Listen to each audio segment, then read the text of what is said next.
মাবুদ গো,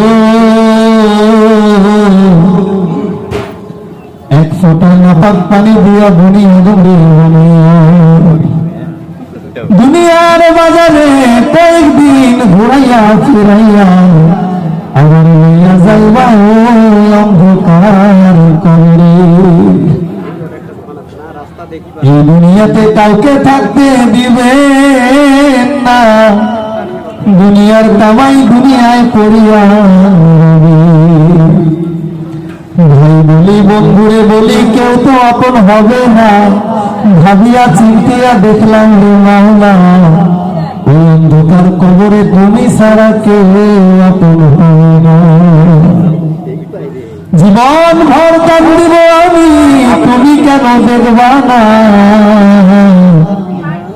দেখো দেখো গো মাওলা, তোমার নজর না পাইলে দুজক হইতে আসবো না।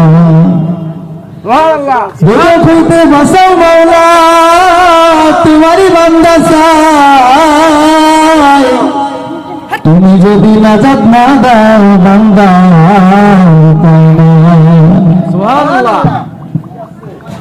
ও মাবুদ গো,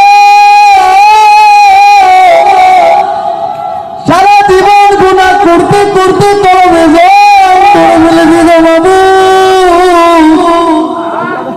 আপনি আমাদের গুণের দিকে না তাকিয়ে আপনার গফুরুর রহিম নামের গুণে বসিলাম, আপনি আমাদের তামাম জিন্দেগির গুনাহ খাতিরে মাফ করে দিন।